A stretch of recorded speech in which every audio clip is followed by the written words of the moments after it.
Hey guys, this is me again with another interesting topic, preterm labor. Before heading towards the video, as usual, please like, share, and subscribe Medflex. Preterm labor. Preterm labour के लिए सबसे पहले हमें ये पता होना चाहिए कि टर्म क्या होता है. So from 37 weeks onward to 40 plus 6 weeks is term. उससे पहले प्री टर्म लेबर होता है. वक्त से पहले दर्द स्टार्ट हो जाते हैं या फिर लीकिंग स्टार्ट हो जाती है, जिसे हम प्री टर्म लेबर कहते हैं या प्री प्रॉम कहते हैं, pre term rupture of membranes, और उसके साथ साथ contractions. So less than 37 weeks of gestation, 32 to 34 weeks तक अर्ली होता है प्री टर्म लेबर, और 34 से 36 वीक्स तक लेट होता है. 37 वीक्स पे हम कहते हैं टर्म, 37 टू 40 प्लस 6 तक. तो अब ये होता क्यों है, इसके रिस्क फैक्टर्स क्या हैं? तो रिस्क फैक्टर्स ये हैं कि एक बहुत कॉमन सा निमोनिक है डैमिनिश. सबसे पहले डिस्टेंशन ऑफ यूट्रस. अब डिस्टेंशन ऑफ यूट्रस में क्या क्या आ जाता है? उसमें आ जाता है कि ट्विन प्रेगनेंसी है, या फिर पॉलीहाइड्रोमिनोज है, फाइब्रॉइड है, जिसकी वजह से यूट्रस डिस्टेंड होता है और उससे कॉन्ट्रैक्शंस आना स्टार्ट हो जाती हैं, प्री टर्म लेबर में चली जाती है patient. Infection most commonly pregnancy में होता है, bacterial vaginosis, that leads to pre term labour. फिर मैटरनल कॉज. मैटरनल कॉज में क्या क्या आ जाता है? Pre eclampsia. प्री इक्लेम्सिया की वजह से प्री टर्म लेबर हो जाता है, या फिर प्री इक्लेम्सिया और फिर फिट्स हो जाए, इक्लेम्सिया हो जाए तो हमें खुद प्रेगनेंसी टर्मिनेट करनी होती है, तो उसमें भी प्री टर्म लेबर होता है. कोई हार्ट डिजीज़ है, एनीमिया है, सिवियर एनीमिया, या पेशेंट एंटीपार्टम हेमरेज के साथ आ रही है. अब एंटीपार्टम हेमरेज क्यों हो रहा है? ड्यू टू प्लेसेंटल अब्रप्शन या फिर प्लेसेंटा प्रीविया, उसकी वजह से, तो उसमें भी प्री टर्म पेन स्टार्ट हो जाते हैं. Wrong date. जब भी हम पेशेंट को हमें पेशेंट बताती है अपनी डेट्स, तो हम उससे पूछते हैं लास्ट मेंस्ट्रुअल पीरियड, जिसमें हमने एक्सपेक्टेड डेट ऑफ डिलीवरी भी कैलकुलेट करना सीखी थी, if you have gone through my videos. तो जब हम प्रेगनेंसी की डेट निकालते हैं तो लास्ट मेंस्ट्रुअल पीरियड से स्टार्ट करते हैं निकालना, लेकिन उसके साथ साथ बायस को कम करने के लिए हम एक डेटिंग स्कैन से भी डेट निकालते हैं, जो कि ज़्यादा रिलायबल होती है. फॉर एग्ज़ाम्पल, पेशेंट ने एट द 5 वीक्स या फिर 6 वीक्स पे जब वो ओवरड्यू हो जाती है और वो अपना प्रेगनेंसी टेस्ट करती है, फिर वो अल्ट्रासाउंड के लिए जाती है और अल्ट्रासाउंड करा दिया, जो फर्स्ट उसका स्कैन होता है जिसमें कार्डियक फ्लिकर प्रेजेंट होता है, और 6 और 7 वीक्स की प्रेगनेंसी होती है, 7 वीक्स ऑनवर्ड, तो उसे हम डेटिंग स्कैन करते हैं.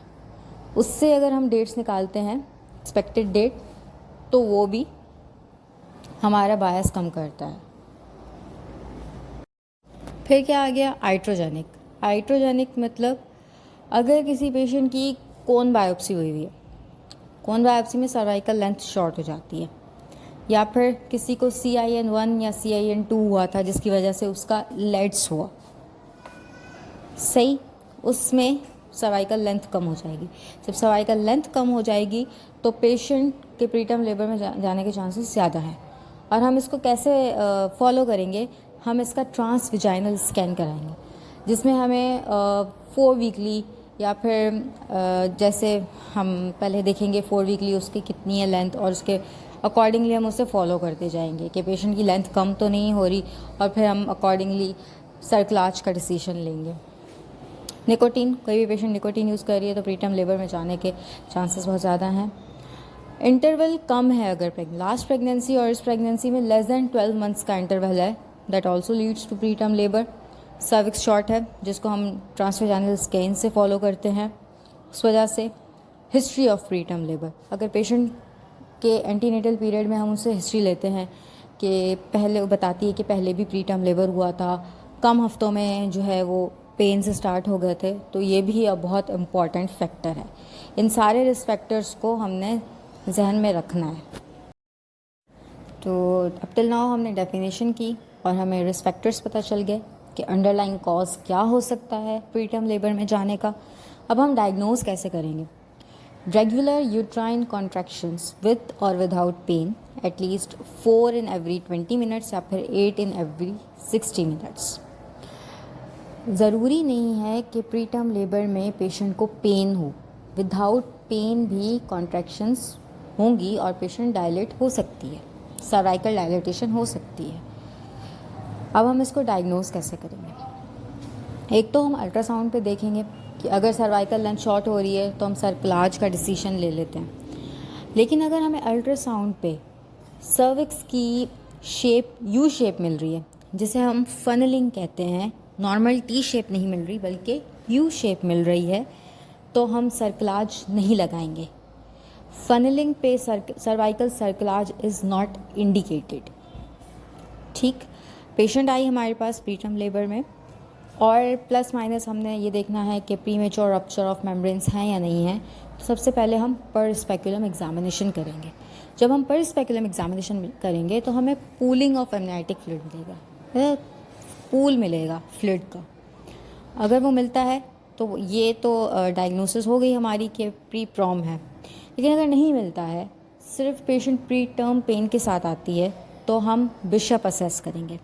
ऑन पर विजाइनल एग्जामिनेशन हमें डायलिटेशन अगर 2 सेंटीमीटर से ज़्यादा मिल रही है या लेंथ जो है वो 2.5 सेंटीमीटर से कम मिल रही है, कंसिस्टेंसी देखेंगे, इफेस्ड है सर्विक्स या नहीं है इफेस्ड। अगर वो 80% इफेस्ड है तो हमारी डायग्नोसिस कंफर्म हो जाएगी कि ये पेशेंट प्री टर्म लेबर में है। सबसे बेस्ट मेथड जो होता है वो TVS के थ्रू होता है कि TVS के थ्रू हमें लेंथ पता चलती है और TVS में हमें सर्वाइकल सर्कलाज के लिए जो हमें रिक्वायर्ड होती है लेंथ, उसका भी पता चलता है और फनलिंग का भी पता चलता है। ठीक है, next test is fetal fibronectin test. अगर पेशेंट 22 वीक्स से लेके लेस देन 37 वीक्स पे आती है तो हम फीटल फाइब्रोनेक्टिन टेस्ट करेंगे। अगर ये 50 नैनोग्राम पर ml से ज़्यादा है तो इट इज़ डायग्नोस्ड कि ये प्री टर्म लेबर में। और अगर ये पॉजिटिव आ जाता है तो ये हमें पता चल जाता है कि within 7 days patient pre term labour में जा सकती है।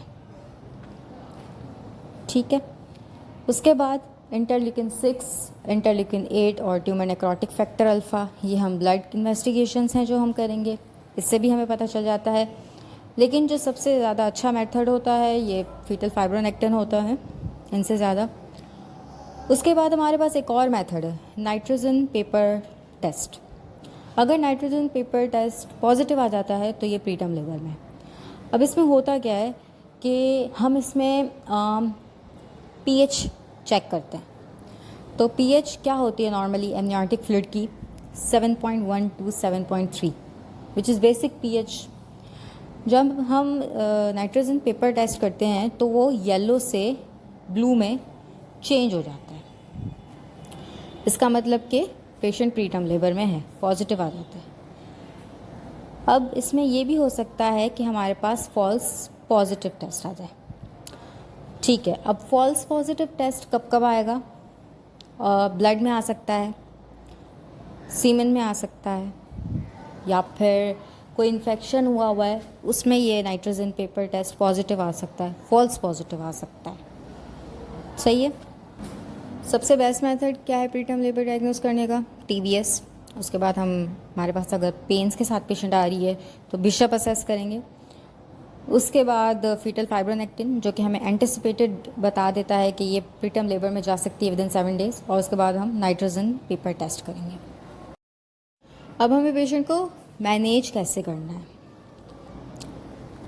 जैसा कि हमने पढ़ा कि अर्ली प्री टर्म में पेशेंट आ रही है या लेट प्री टर्म में आ रही है। अर्ली प्री टर्म में आ रही है तो 32 to 34 वीक्स पे, लेट पे आ रही है तो 34 to 36 वीक्स पे आ रही है, तो हम अकॉर्डिंगली मैनेज करेंगे। अगर पेशेंट हमारे पास आ रही है लेस देन 34 वीक्स पे तो हम उससे पहले स्टीरॉइड कवर देंगे। स्टीरॉइड कवर में हमारे पास 2 प्रिपरेशंस हैं, बीटामेथाजोन एंड डेक्सामेथाजोन। बीटामेथाजोन देते हैं 12 mg पर डे के हिसाब से 2 days तक, 24 आवर्स अपार्ट।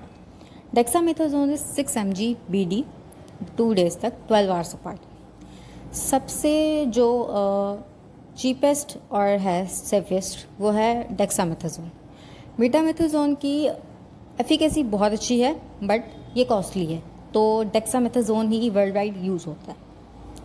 उसके बाद हमारे पास टोकोलिटिक्स कौन से हैं। अब टोकोलिटिक्स का काम क्या होता है, वो यूट्राइन कॉन्ट्रैक्शंस को ख़त्म करते हैं, रोकते हैं। उसमें हमारे पास आ जाते हैं कैल्शियम चैनल ब्लॉकर्स जो निफेडिपिन है, एटोसिबिन, मैग्नीशियम सल्फेट, रिटोड्रिन एंड इंडोमेथासोन।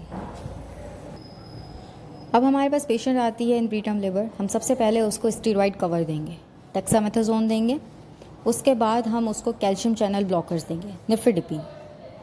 इसमें पेशेंट को साइड इफ़ेक्ट्स हो सकते हैं, टैकीकार्डिया, हाइपरटेंशन हो सकता है। उसके बाद हम पेशेंट को मैग्नीशियम सल्फेट देंगे। Magnesium sulphate is neuro protector. Magnesium sulphate हम दे सकते हैं 29+6 वीक्स ऑफ जेस्टेशन तक, जो हमें सेरिब्रल पाल्सी से प्रिवेंट करेगा। तो हम मैग्नीशियम सल्फेट दे सकते हैं पेशेंट को, रिटोड्रिन दे सकते हैं पेशेंट को। जो निफेडिपिन है वो जो सेफेस्ट है वो एटोसिबिन है, लेकिन निफेडिपिन मोस्टली यूज़ होता है जो इफ़ेक्टिव है। अब हमारे पास पेशेंट आती है एट मोर देन 34 वीक्स, तो हम पेशेंट को क्या देंगे इसमें हम सिर्फ पेशेंट को डेक्सा कवर देंगे। डेक्सा कवर हम 35+6 वीक्स तक दे सकते हैं according to the latest guidelines. और हम बस पेशेंट को असेस करेंगे फॉर टैकीकार्डिया, फीवर और फीटल हार्ट रेट मॉनिटर करते रहेंगे कि कहीं पेशेंट को अगर प्री प्रॉम के साथ आई है तो कोरियोअमनाइटिस तो नहीं है। That's all about the preterm labor. So if you find my video useful, kindly like, share and subscribe MedPlus. Thank you. See you again.